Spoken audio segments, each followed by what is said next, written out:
probabilidade hoje, na aula de hoje vamos falar um pouco de probabilidade, né? Então, probabilidade, né, é a teoria que tem aplicações em diversas áreas do nosso dia a dia, né? Inicialmente ela foi usada para questionar, voltada para o jogo, como também, por exemplo, as cartas e dados, né? Inicialmente ela tinha esse princípio, né? Quem dominava essa parte da probabilidade conseguia prever os possíveis resultados que ele poderia ter de uma determinada jogada, de lançamento, de um dado ou de uma carta, né?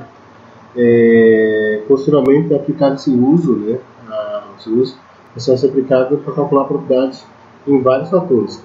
Na verdade, se vai chover ou não, né, em determinado local, para verificar a possibilidade de, dentro de uma eleição, se um candidato tem a possibilidade de ganhar ou não, e assim por diante. Ela tem várias aplicações, né? Vou pegar um exemplo para mostrar para vocês sobre probabilidade. Por exemplo, para sortear uma cesta de presentes para o dia das mães, numa sala de aula, foram distribuídos 100 números distintos, numerados de 1 a 100, dos quais seria escolhido para premiar o ganhador, né? Desses números, né, Antônio ficou com 5, né? E Bernardo, né, ficou com 5, né? E Bernardo 2, né? É possível fazer uma comparação entre as chances de cada um ganhar essa cesta? Sim, é possível, né? Podemos dizer que Antônio ficou com 5, então ele tem a maior probabilidade, né? De 5 ele tem, de 100 ele tem 5 chances, já Bernardo de 5 tem 2, né? Então, essas frações, também conhecidas como probabilidade, de cada um deles ganhar essa cesta. Então, a gente consegue prever quem tem mais possibilidade. Como Bernardo Antônio ficou com maior, então, de 5, né, de 100, ele tem 5 possibilidades. Né? E quando de 5, né, de 100, ele tem 2 possibilidades. Né? Aqui, né, ele teria uma fração 1 sobre 50, né, e aqui ele teria uma fração 1 sobre 20, né? Então, obviamente que aqui a possibilidade dele ganhar é bem maior, né, do que a de Bernardo, tá? Há experimentos que são repetidos em condições idênticas, que produzem basicamente os resultados. Diz que tais experimentos são determinísticos, né, pois pode ser previsto dentro de uma certa condição, né?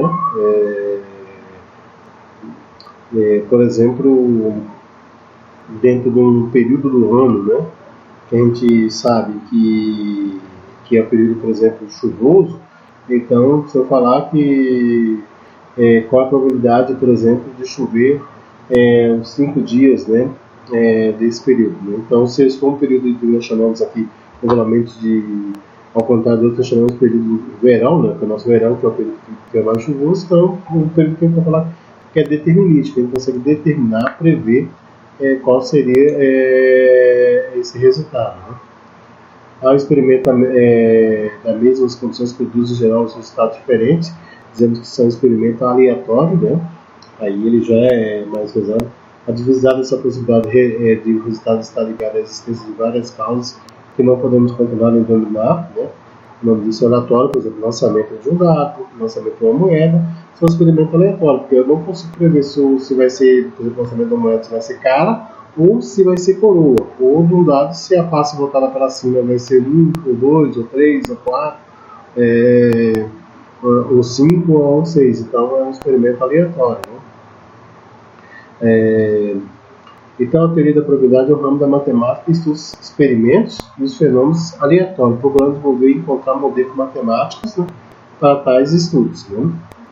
Embora os resultados do experimento aleatório não possam ser predito, é possível conhecer todos os resultados possíveis desse experimento. Né? O conjunto formado por todos esses resultados nós denominamos espaço amostral. Então, quando eu faço o lançamento do dado, eu sei que ele vai dar ou número 1, ou número 2, ou número 3, ou 4, ou 5, ou 6. Então, eu chamo isso de meu espaço amostral, que são todas as possibilidades que eu tenho. Né? Porque denotamos pela letra ômega, né, do alfabeto grego, né? E aí que ele representa o espaço amostral. O número de elementos do espaço amostral será indicado por n alfa, né? Que nós damos que é o número de elementos do espaço amostral. No caso de um lançamento de um dado, né, nós temos 6 possibilidades, né, a total de possibilidades. Então esse é o valor do meu espaço amostral. Numa moeda nós temos duas possibilidades, cara ou coroa. Então meu espaço amostral de uma moeda, lançamento de uma só moeda é 2. Experimento aleatório, por exemplo, vamos pegar como exemplo, lançar uma moeda honesta para cima e observar a face voltada para cima após repouso. Vamos chamar de cara e C de coroa. Então, o espaço amostral, né, representado pela letra 1, é igual a cara, né, e coroa. Né? Então, o número de elementos desse espaço amostral é igual a 2. Né? Como ilustra a figura aí. Experimento aleatório, lançamento, por exemplo, de um dado honesto, numerado de 1 a 5, 1 a 6, né? Sobre uma superfície plana, observar o número de cada face voltada para cima, após o repouso. Né? Então, depois que esse dado para, após o repouso, após ele estiver parado, então meu espaço amostral será 1, 2, 3, 4, 5, 6. E o número desse elemento desse espaço amostral é igual a 6. Então, eu consigo, né, prever quem são todos os possíveis prováveis. Né? Agora, no espaço aleatório, lançar duas moedas honestas e os resultados de sequência das faces voltadas para cima. Quando eu lanço duas moedas, então eu vou ter esse meu espaço aleatório, vai dar cara a cara, coroa, coroa, cara por coroa, coroa e cara. Então nós temos, como são duas moedas, 2 vezes 2 dá 4. Então o meu número de espaço amostral, né, vai ser igual a 4. Tá? Então, tem 4 possibilidades quando lanço duas moedas simultaneamente, né, lançadas para cima. Um conjunto de espaço amostral é denominado, né, um subconjunto de espaço amostral é denominado evento. Então, dentro desse conjunto nós temos subconjuntos. Esse subconjunto nós denominamos como evento. Né? Evento é aquela possibilidade que eu queira encontrar. Então, é denotado, será usado pela letra do nosso alfabeto para indicar esse evento, né? Por exemplo, a letra A, a letra B, C, D, representado por NA, o número de elementos das coisas. Então, o evento é constituído por um único elemento que chamamos evento elementar, quando só tem um elemento. Considerando o espaço amostral, por exemplo, de um lançamento de uma moeda, igual a esse aí, então de ocorrer um número ímpar. Nós temos 1, 2 e 3, né? Aqui faltou uma chave, né? Mas aqui é 1, 2 e 3. Então, o número de elementos aqui vai ser igual a 3. Né? Evento B, de ocorrer o número primos. Né? Nesse aqui o número primo é 2, 3 e 5. Então, o número de elementos também aqui de decorrer esse evento B será igual a 3. Né? Considera o espaço amostral, né? No lançamento de duas moedas, né? Cara, coroa e cara. Então, de ocorrer somente caras, né? Só temos um, né? Um evento único, só temos um único elemento, uma única possibilidade. Então, o número de elementos desse evento é igual a 1. De ocorrer pelo menos uma cara. Então, nós temos 3 possibilidades de ocorrer. Pelo menos aqui temos uma cara, aqui temos duas, mas pelo menos ocorreu duas, mas nós tínhamos colocado só uma.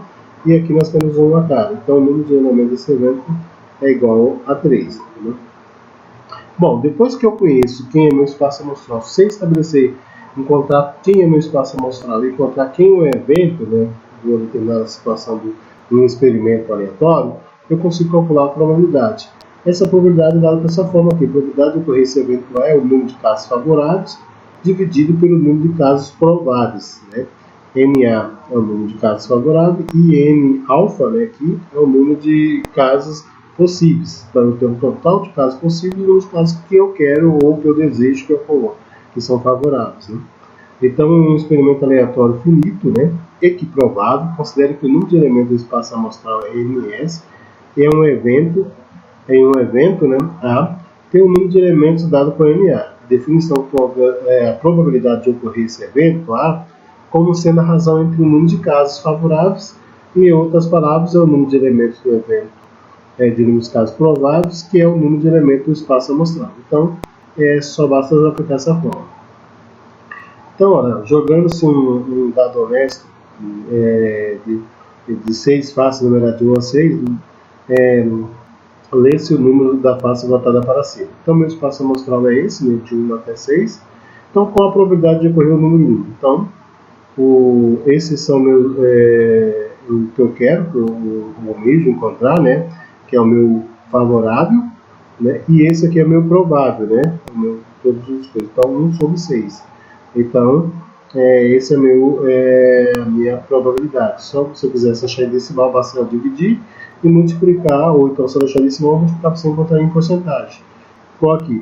encontrar um número par, né? Então esses são os casos favoráveis e os prováveis. Então eu tenho 3 sobre 6 que vai dar 1 sobre 2, que é 0,5, que é 50%. É o número maior do que 4. Então nós temos o número maior que 4 são 3, né? Maior do que 4 são 2, né? 5 e 6. Então são duas possibilidades e 6, né? 2 terços que é igual a 1 terço, né? Que é igual a 33,33%. Né? O número que seja menor que 7. Esse é a possibilidade que eu posso falar certo, né? Uma probabilidade certa de 100%. Então nós temos igual ao meu espaço amostral, né? Ou seja, menor do que 6 são todo o meu espaço amostral ali estabelecido. Então fica 6 sobre 6, eu tenho 100% de chance. Né? Esse é um evento, né? Que a gente podemos determinado, né? Eu sei que vai dar desses valores. Né? Um número maior do que 6. Esse é um evento que não vai ser possível. A probabilidade vai ser uma probabilidade zero, né? Porque nós não temos nenhum número maior do que 6 no lançamento de um dado. Uma urna contém 6 bolas brancas e 24 pretas. Qual a probabilidade de ser uma bola branca?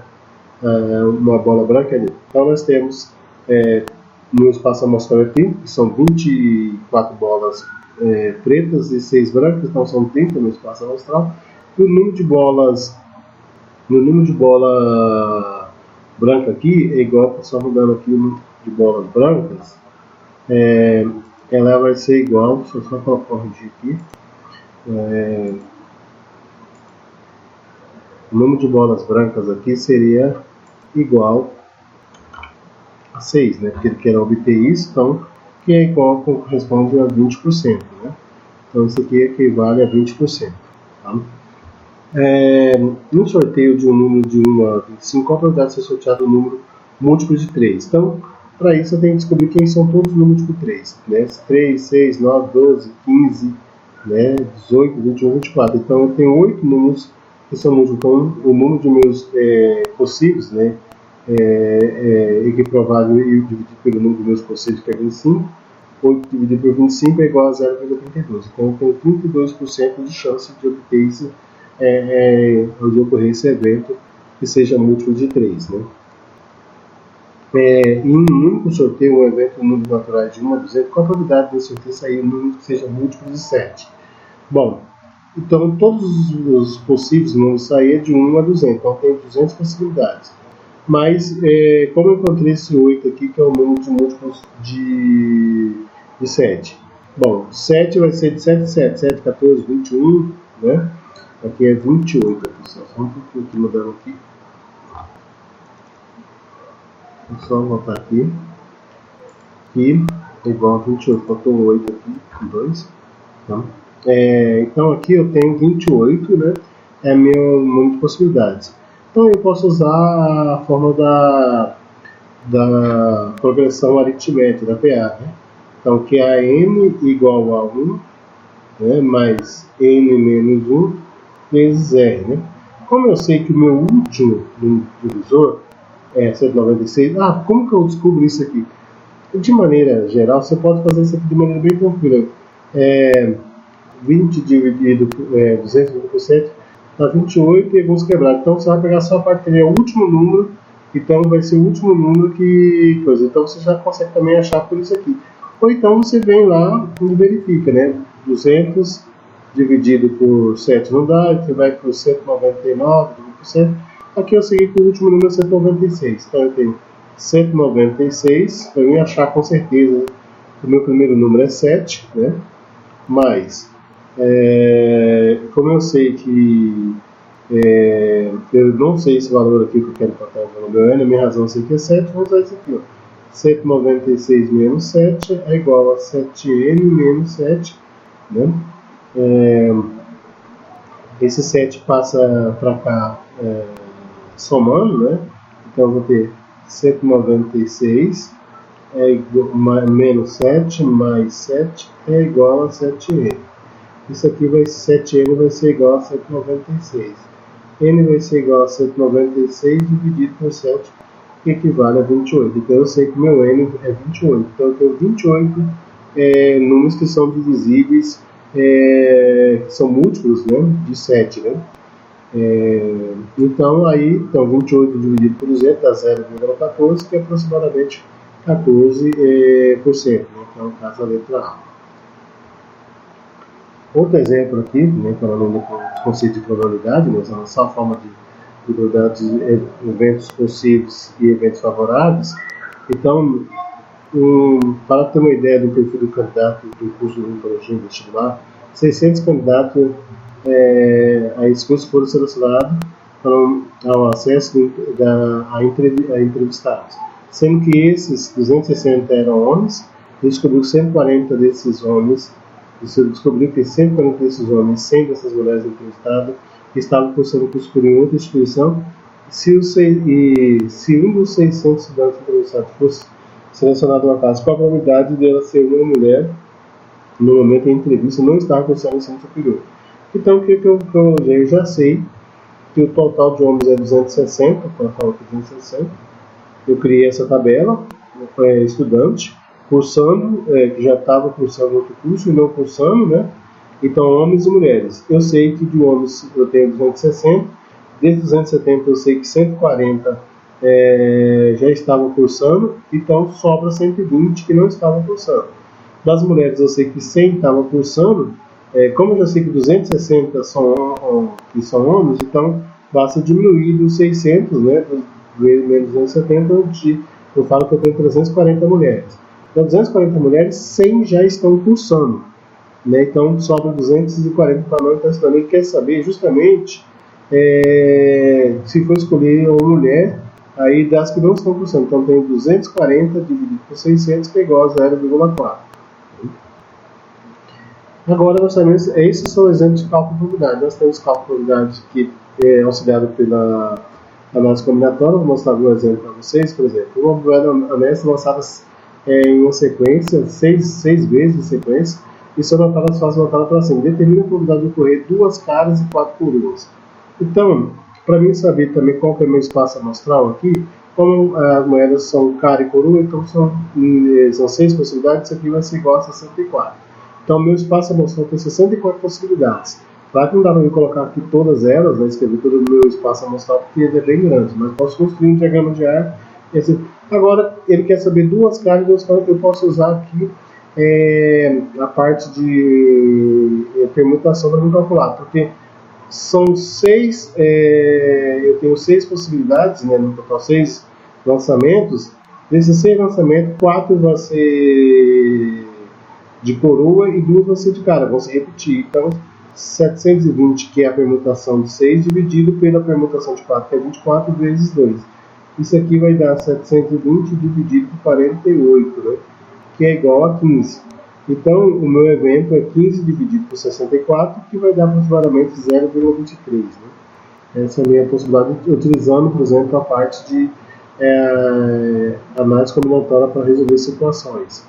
Aqui um outro exemplo, né? Esse aqui posso usar o diagrama, né? Usar na parte de análise combinatória para construir, mas eu já fiz aqui direto, porque eu posso pegar um masculino e feminino, né? E aí eu fazer a possibilidade, né? na primeira gestação, na segunda gestação, e assim vou fazendo. Então na primeira gestação eu posso ter menino, né? Masculino, que eu posso chamar, né? Masculino, feminino. Então, no total eu vou ter 8. Como são 3, eu vou ter 8, né? Então eu posso usar para vir calcular isso aqui, né? Fazendo esse cálculo aqui, 2 elevado à terceira. Vou ter que encontrar meu espaço amostral, 2 elevado à terceira, né? Que é minha coisa aqui no evento, né? Vai dar igual a 8. E aí, como eu quero só saber os 3 filhos sejam do mesmo sexo, né? Então pode ser esse caso, ou pode ser esse caso aqui, que são só meninas. Então 2 em 4, né? Que é igual a 1 quarto, que é igual a 0,25, que corresponde a 25%. Né? É a possibilidade de eu ter que sejam os 3 filhos do mesmo sexo. 25% de chance. Uma grande possibilidade. Em um caixa eletrônico de um certo banco, dispõe-se apenas de células de 20 CPF, no caso de saques, né, de R$400, com a probabilidade do número de células ser entregue sem. Então eu construí aqui essa tabela, né? Primeiro eu coloquei as células de 20, que eu posso ter 20 e 0 de 20 notas de 20 e 0 nota de 50. Aqui eu coloquei cédula, esqueci de colocar aqui 50. Cédula de 50, então que vai dar no total de 20 cédulas. Eu posso ter 15 de 20, que dá 300, e 2 de 50, aí eu vou ter no total 17. 10 de 20 e 4 de 50, né? 10 vai dar 200, aqui vai dar também 200, que vai ser um total de 14 moedas, com as suas notas. 5 cédulas de 20 e 6 cédulas de 50, que vai dar 11. E aqui 0 notas de 20 e 8 de 50, que vai dar 8. Então ele quer saber qual é a probabilidade de ser ímpar. Então aqui eu tenho 5 situações possíveis e 2 favoráveis para ser ímpar. Então vai ser 2/5, né? A minha possibilidade, que é essa alternativa aqui, né?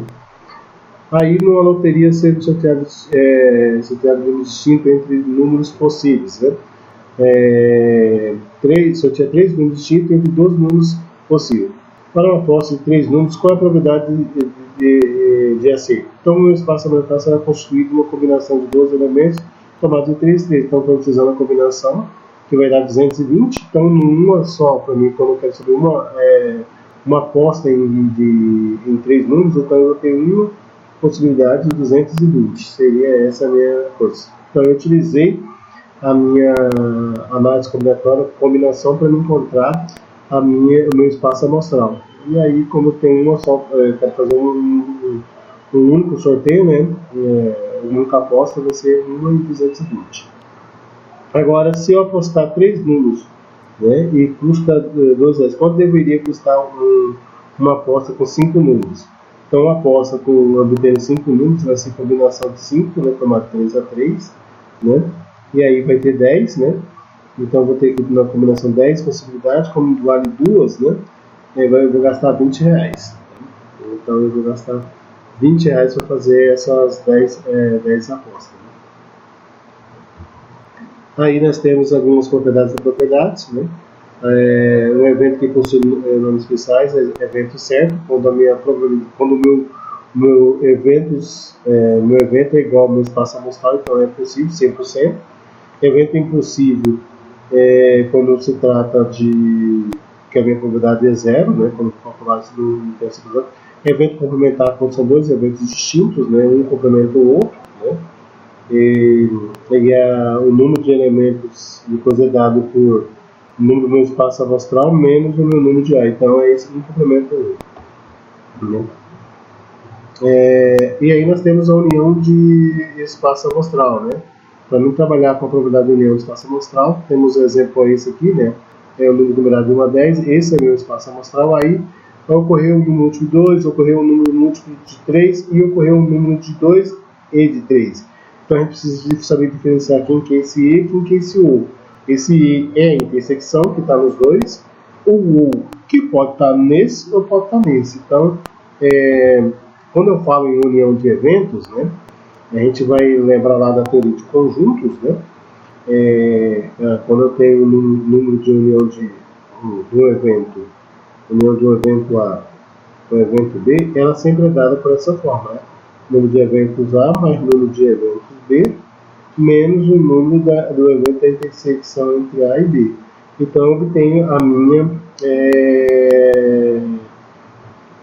minha probabilidade da união entre dois eventos, né? Então, retomando esse exemplo aqui, se eu fosse calcular, por exemplo, principalmente pegando essa parte C, como eu ia fazer calcular essa probabilidade de ocorrer o número A e o número B?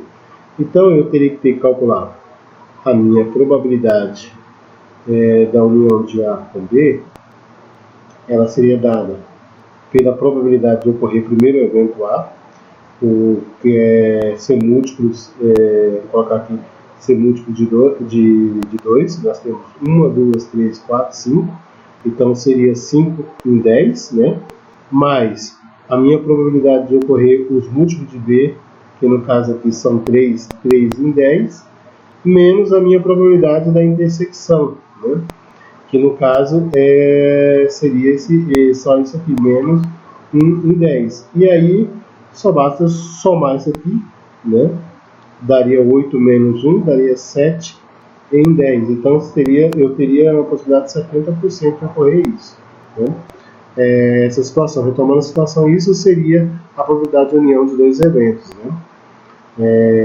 Essa é como a gente consegue fazer o cálculo dessa probabilidade.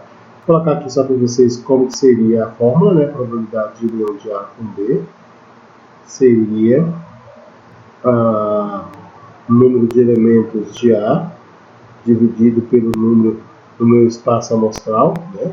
Vou chamar aqui S de espaço amostral, NB, dividido também pelo meu espaço amostral, né? E aí, menos o N da minha intersecção, né, entre A e B, né, dividido pelo meu NS. Essa seria a minha fórmula, né, que é a intersecção, que está nos dois conjuntos. Esse E aqui significa que está nos dois, a intersecção. Tá? Então, quando a intersecção do evento é vazia, nós dizemos que esse evento são mutuamente exclusivo. Então, quando eu for falar lá, se não ocorrer um evento, por exemplo, lá em 2 e 3, se não ocorresse números que tivessem tanto no 2 e no 3, que seria divisível tanto por 2 por 3,